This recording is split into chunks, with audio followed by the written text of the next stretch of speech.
Cotton சாரீஸ்லாம் கூட நல்லா இருக்கு, எல்லாம் உள்ளே நல்லா சர்வீஸ் பண்றாங்க. So happy to be here at the Velvan stores and buy these sarees. Velvan stores, Usman road, T Nagar, Chennai மற்றும் தூத்துக்குடி. அரசு அதிகாரிகள் வேலை செய்வதில் தேர்தல் ஆணையம் அவருடைய கட்டுப்பாட்டில் இந்த அதிகாரிகள் எடுக்கிறாங்க. தேர்தல் ஆணையம் தான் அங்கிருந்து வழிகாட்டு நெறிமுறைகளை கொடுக்குறாங்க. இப்போ மாவட்ட தேர்தல் அதிகாரி இருக்காருன்னா அவருக்கு தலைமைச் செயலாளர் வந்து உத்தரவு போட முடியாது. மாநில தேர்தல் ஆணையத்தில் இருக்காங்க இல்லையா, அந்த ஆணையர் தான் உத்தரவு போட முடியும். அதுதான் உங்களுக்கு தெரியும். கட்டுப்பாட்டில் இருந்தாலும் அவருடைய யாருடைய கட்டுப்பாட்டில் போறாங்க. இப்போ மாவட்ட ஆட்சியர் இருக்காங்க, ஒரு மாவட்ட ஆட்சியர் இப்போ நாங்க போனா சகஜமா நின்று பேசுவாங்க, எந்திரிச்சு நின்று பார்ப்பாங்க. தேர்தல் நேரத்துல நாங்க வேட்புமனு தாக்கல் பண்ணா என்ன செய்வாங்க, உட்கார்ந்து மனுவாங்க. ஆக தேர்தல் களம் என்று வருகின்ற பொழுது அவர்கள் முழுமையாக தேர்தல் ஆணையத்தினுடைய கட்டுப்பாட்டுக்கு போயிடுறாங்க. இப்ப இந்த வாக்காளர் பட்டியல் திருத்தங்களை பொறுத்தவரை டெல்லி தேர்தல் ஆணையத்தினுடைய கட்டுப்பாட்டிற்கு மாவட்ட தேர்தல் அதிகாரியாக இருந்தாலும் சரி, மாநில தேர்தல் அதிகாரியாக இருந்தாலும் சரி, அவர்கள் சொல்லுவதை செய்யக்கூடிய இடங்களில் அவர்கள் பணியாற்றுகிறார்கள். முழுக்க முழுக்க அவருடைய கட்டுப்பாட்டில் இருப்பதால் அவர்கள் எப்படி பீகார்ல 65 லட்சம் வாக்காளர்கள் விடுபட்டதோ அந்த சூழல் தமிழ்நாட்டில் வந்துவிடக் கூடாது என்பதற்காகத்தான் திராவிட முன்னேற்ற கழகத்துடைய தலைவர் இந்த கருத்துக்களை முன்னெடுத்திருக்கிறார். அதனால உங்களுக்கு நல்லா தெரியும், சீனியர் நீங்க, மாவட்ட ஆட்சியர் தேர்தல் அதிகாரி ஒரு ஆர்ஓ ரிட்டர்னிங் ஆஃபீஸர் இருக்காரு ஒரு தொகுதிக்குன்னா, அவர் ஒரு ஆர்டிஓவா இருப்பாரு. அவர் யார் சொன்னா கேட்பாரு. கீழே இருக்கிற சத்துணவு அமைப்பாளர் பூத் லெவல் ஆபீசரா இருப்பாங்க. அவங்க கூட தேர்தல் ஆணையத்துடைய கட்டுப்பாட்டுல தான் இருப்பாங்க. ஒரு பிடிஓ இருப்பாங்க, அவங்க பிளேயிங் ஸ்குவாட்ல இருப்பாங்க. அப்ப அமைச்சர் எம்எல்ஏ இதெல்லாம் பார்க்க மாட்டாங்க. அவங்க அந்த தேர்தலுக்கான நடைமுறைகளை பின்பற்றக்கூடியவர்கள். தேர்தல் ஆணையம் என்ன உத்தரவு போடுதோ அந்த பணிகளை செய்யக்கூடிய இடங்கள்ல இருப்பாங்க.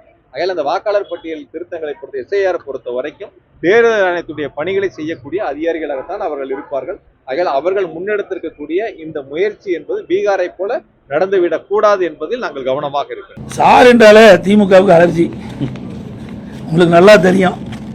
எந்த சாரு நீங்களே முடிவு பண்ணிட்டீங்க. எஸ்ஐஆர் என்ற வார்த்தை கேட்டாலே திமுகவுக்கு இன்னைக்கு ஒரு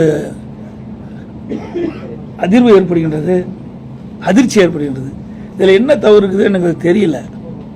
நீங்கள் பார்த்தீங்கன்னா அதிமுக சார்பாக நீதிமன்றத்துக்கு சென்று இன்றைக்கு ஆர்கே நகரில் மட்டும் நீதிமன்றத்துக்கு சென்று 31,000 வாக்குகளை நாங்கள் நீக்கியிருக்கிறோம். பல முறை சம்பந்தப்பட்ட அதிகாரிகளுக்கு இறந்தவர்கள் பட்டியல், அதே போல அங்கே குடியிருப்பில் இல்லாமல் இருக்கின்றவர்கள் பட்டியலாம் கொடுக்கப்பட்டு முறையாக விசாரிக்கவே இல்லை. நீதிமன்றத்துக்கு சென்று தான் அந்த நீதிமன்ற தீர்ப்பின்படி 31,000 பேர்களை நீக்கியிருக்கிறோம். அதே போல கரூரில் இதே போல நீதிமன்றத்தின் மூலமாக 10,000 வாக்குகளை நீக்கியிருக்கிறோம். நீங்கள் 2023 ஈரோடு கிழக்கு சட்டமன்ற தேர்தலில் பார்த்தீங்களா, அந்த குடிசை மாற்று வாரியத்தில் இருக்கிற வீடுகளை இடிக்கப்பட்டு விட்டது. யாருமே குடியில்லை, அங்கே குடியிருப்பதாக வாக்காட்பட்டியலில் வாக்கால் இடம்பெற்றிருக்கிறாங்க. அதை நீக்க வேணும். அங்கே இருக்கிற மாவட்ட ஆட்சித்தலைவர் சம்பந்தப்பட்ட அதிகாரி கொடுத்தா நீக்கல, இது வரைக்கும் நீக்கல, அப்படித்தான் இருக்குது. இப்படிப்பட்ட நிலைமையெல்லாம் மாற வேண்டும். தகுதியான வாக்காளர்கள் வாக்களிக்க வேண்டும். அதுதான் எங்களுடைய நிலைப்பாடு. இதில் என்ன பிரச்சனை கேட்டு தெரியல. ஏன்னா எல்லா இடத்திலுமே இன்னைக்கு மாநகராட்சியிலிருந்து தமிழ்நாடு முழுவதும் 234 தொகுதியிலும் இறந்தவர்கள் வாக்குகளை நீக்கப்படவில்லை. இன்றைக்கு நீங்க பார்த்தீங்கன்னா எங்களுடைய எடப்பாடி சட்டமன்ற தொகுதியில் கூட நீக்கவர்கள் பட்டியலை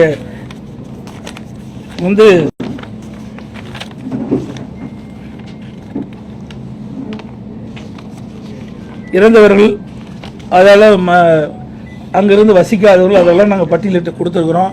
சுமார் 8,000 பேர் அது இருப்பதாக நாங்கள் எங்களுடைய PLA 2 நிர்வாகிகள் கணக்கெடுத்து கொடுத்துருக்குறாங்க. இப்படி எல்லா தொகுதியிலுமே 10,000, 15,000, 20,000, 30,000 இப்படி இறந்தவர்கள், அங்கே குடியில்லாமல் மாற்று இடத்துக்கு சென்றவர்கள், இப்படி ஒவ்வொரு தொகுதியிலும் இருக்குது. இதையெல்லாம் முறையாக இந்த எஸ்ஐஆர் திட்டத்தின் மூலமாக முறையாக செயல்பட்டால் இந்த உண்மையான வாக்காளர் பட்டியல் வந்தால் உண்மையான தேர்தல் நடக்கிறதுக்கு வாய்ப்பு இருக்கும். அந்த அடிப்படையில் தான் நாங்கள் அதை ஆதரிக்கிறோம். இது ஆளுங்கட்சி, திமுக கட்சி ஆளுங்கட்சி. நாங்கள் தான் பயப்படணும், அது பயப்பட வேண்டிய அவசியமே இல்லை. ஆனால் 2026 நடைபெறுகின்ற சட்டமன்ற பொதுத் தேர்தலில் அதிமுக தலைமையில் அமைக்கப்படுகின்ற கூட்டணி மாபெரும் வெற்றி பெறும், ஆட்சி அமைக்கும். அந்த பயத்தின் காரணமாக இப்பொழுதே தோல்விக்கு என்ன காரணமோ அதை தேடி இன்றைய தினம் அறிவித்திருக்கிறாங்க. திமுக தலைவரும் திமுக கூட்டணி அறிவிச்சிருக்குது. ஆளுங்கட்சி திமுக, இது யார் போய் இதெல்லாம் போய் ஒவ்வொரு வீடாக போய் இந்த வாக்காளர்களை சந்தித்து எது உண்மையான வாக்காளர்கள் எது தவறாக இருக்கின்றது யார் இறந்தவர்கள் என்ற பட்டியலாம் கணக்கிடுவது மாநில அரசுக்கு உட்பட்ட அதிகாரிகள் இருக்கிறாங்க. இப்போ தேர்தல் அதிகாரியுடைய கட்டுப்பாட்டில் இருப்பாங்க. மீண்டும் மாநில அரசாங்கத்துக்கு வந்து விடுவாங்க. மாவட்ட ஆட்சித்தலைவர்களும் இந்த மாநில அரசாங்க கட்டுப்பாட்டில் இருக்கிறாங்க. அப்படி இருக்கின்ற பொழுது இது நடுநிலையோடு செயல்பட வேண்டும் என்று நாங்கள் தேர்தல் ஆணையத்தை வலியுறுத்துகிறோம்.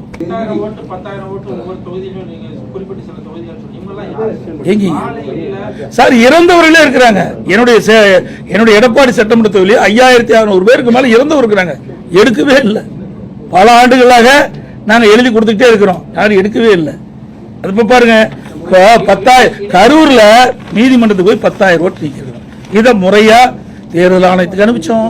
மாநில தேர்தலுக்கு மத்திய தேர்தல் எதுவுமே இல்லை. நீதிமன்றம் போய் தான் அதை விசாரிக்கப்பட்டு தேர்தல் ஆணையத்துக்கு உத்தரவு போட்டு வீடு விட 10,000 நீக்கிறோம். அதே மாதிரி ஆர்கே நகர்ல 31,000 ஓட்டு நீக்கியிருக்கிறோம். இப்போ டி நகர்ல நம்முடைய தலைமை நீதிபதிட்டு வரும்போது தேர்தல் ஆணையத்தை கேட்கும்போது SIR வருது. அப்போ முறையா நாங்கள் வீடு வீடாக போய் நாங்கள் சோதிச்சு யாரெல்லாம் இருக்கிறாங்க யாராலும் இறந்தவர்கள் என்ற பட்டியல் நாங்கள் நீக்கிறோம் உறுதிமொழி கொடுத்துருக்குறாங்க. இப்படி எல்லா தொகுதியிலுமே இப்போது அனைத்து இந்திய அண்ணா திராவிட முன்னேற்ற கழகத்தின் சார்பாக சேர்த்தல் நீக்கல் பட்டியலை கொடுத்துருக்குறோம். இப்போ SIR வந்திருக்குது. இன்றைக்கு எப்படி செயல்படும் என்று கருதுகிறேன். ஏன்னா இது எல்லாமே மாநிலத்தில் இருக்கின்ற அரசு அதிகாரிகள் தான் இந்த பணியை செய்கிறாங்க. அதனால இந்த நடுநிலையோட இந்த அரசு செயல்படணும். இந்த அரசு அதில் தலையிடக்கூடாது என்பதுதான் எங்களுடைய தாழ்மையான கருத்து.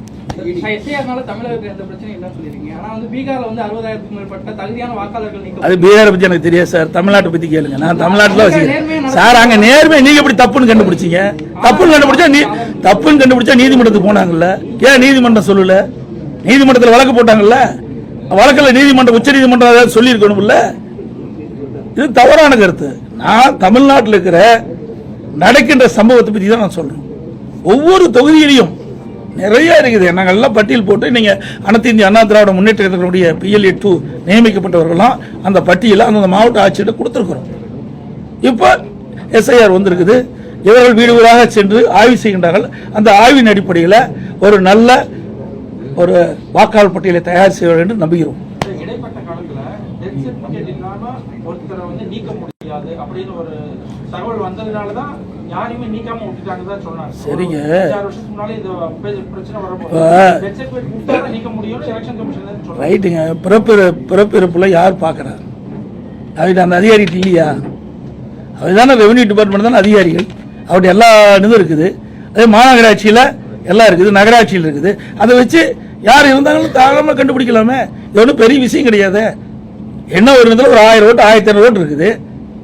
இப்போ தேர்தல் நடக்கும்போது ஸ்லிப் கொடுக்க போறாங்க. 3 நாள் ஸ்லிப் கொடுத்துட்றாங்க நேரடியாக வாக்காளர் பார்த்து. அப்போ SIRல கிட்ட நீ ஒரு 10 நாள் எடுத்துங்க, நேரடியாக போங்க, விசாரிங்க, அதில் என்ன பிரச்சனை பாருங்க. இதை உண்மையான வாக்காளர் பட்டியலாம் தயாரிக்க சொல்றோம். இது ஆளுங்கட்சி வேணுமென்றே திட்டமிட்டு ஒரு தவறான கருத்தை பரப்பி வராங்க. அந்த கூட்டணி கட்சியெல்லாம் சால்ரா போடுது. இதுல என்ன இருக்குதுன்னு எனக்கு ஒன்றும் புரியல. நீங்க எதா இருந்தா சொல்லுங்க, நாங்களும் அதை கவனத்தில் எடுத்துக்கிறோம். அமைச்சர் KN நேரு நகராட்சி நிர்வாகத்தில் ஒரு 25 லட்சம் ரூபாய்க்கு மேல ஊழல் பண்ணிட்டாருன்னா இடி ஒரு கேஸ் போட்டாங்க. ஆமா, உண்மையான அரசாங்கமா இருந்தா, நேர்மையான அரசாங்கமா இருந்தா இடி கொடுப்பதை அதை ஆய்வு செய்து அவர் மீது வழக்கு பதிவு செய்யணும். ஆனால் இந்த அரசாங்கத்தில் அது கிடையாது. எதிர்கட்சி மீது வழக்கு போடுவாங்க. ஏன்னா என் மீது கூட வழக்கு போட்டாங்க. என்ன வழக்கு? டெண்டர் கேன்சல் ஆயிட்டுது, அந்த நிதியும் கேன்சல் ஆயிட்டுது, அதுல 400 கோடி ஊழல். எப்படி வழக்கு? டெண்டர் கேன்சல்டு, உலக வங்கி டெண்டர், அந்த உலக வங்கி நிதியும் கேன்சல் பண்ணிடுது. மீண்டும் மாநில அரசு அந்த 2ஆ பிரிச்சு டெண்டர் விடுறாங்க. அது 2 பேர் வேற ஒருத்தர் 2 பேர் எடுக்கிறாங்க. ஆக முதல் டெண்டர் விட்டாங்க பார்த்தீங்களா, அதுல 400 கோடி ஊழல். இப்படிப்பட்ட அரசாங்கம் தான் இந்த அரசாங்கம். இந்த அரசாங்கத்தில் நேர்மை பார்க்க முடியுமா? ஆக இல்லைன்னா வழக்கு யாராச்சும் போடுவாங்க. யாராவது வழக்கு போட்டாங்களா நீதிமன்றம் விசாரிக்கும். அப்ப நீதிமன்றம் விசாரிக்கின்ற பொழுது உண்மை வெளியே வரும். இன்றைக்கு இடி நேர்மையாக தான் கேட்டுருக்காங்க. இப்படி என்னென்ன முறைகேடு நடந்திருக்குது. பத்திரிகை செய்தி தான், ஊடகத்திலையும் பத்திரிகை வந்த செய்தி வச்சு தான் நான் சொல்றேன். வலைதளத்தில் வந்த செய்தி. இப்படி இடி நாங்கள் இடி ரெய்டு மேற்கொள்கின்ற பொழுது இதில் என்னென்ன ஆவணங்கள் கிடைக்கப்பட்டது, ஆவணங்கள் அடிப்படையில் இப்படி அந்த பணியாளர் நியமிப்பதில் இது முறையாக நடைபெற்றா தெரியுது. இதன் மீது வழக்கு தொடர்ந்து அனுப்பிச்சிருக்கிறாங்க. அப்புறம் அரசாங்கம் என்ன நடவடிக்கைன்னு பொறுத்து